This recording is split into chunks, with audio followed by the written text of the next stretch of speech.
Jack is he just surprised that this is Bangladesh. US এর new York সিটিতে যেমন time square আছে তেমনি আমাদের বাংলাদেশের ঢাকাতেও গুলশান বনানী আছে।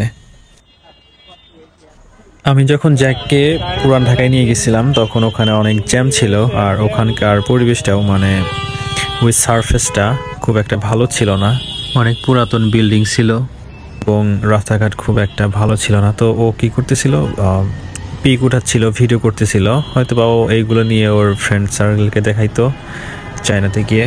তো তখন আমার মনে হলো যে এটা তো আমার দেশের জন্য একটা বদনামের মতো। তো মাথায় তখন আসলো ওকে একটু বনানীতে গুলশানে নিয়ে যাওয়া উচিত, কারণ ওখানটাতে অনেক বড় বড় বিল্ডিং আছে বা অনেক উন্নত জায়গা আছে। তো যেই কথা সেই কাজ, ওকে নিয়ে আসলাম বনানীতে গুলশানে ঘুরিয়ে দেখানোর জন্য। তো ও যখন গুলশানে 1 2 আসলো তখন ও সারপ্রাইজড হয়ে গেছে যে এটা কি Bangladesh.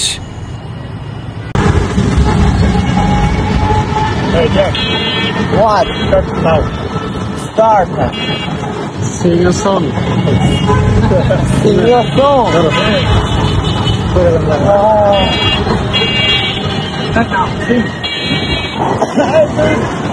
You can try. I'm not a singer, you know.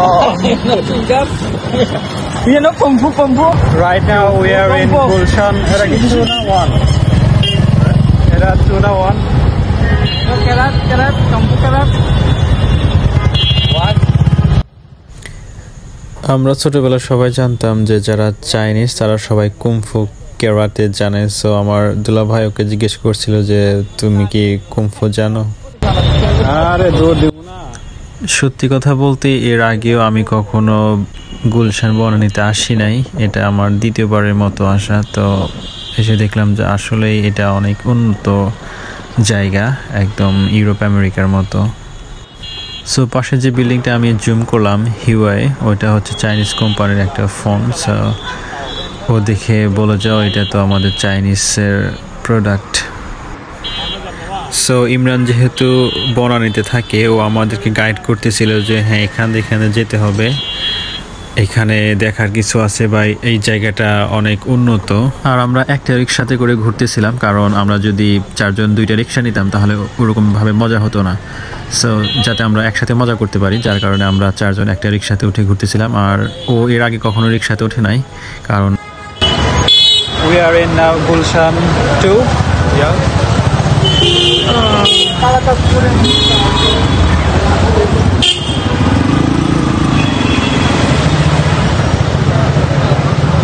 What?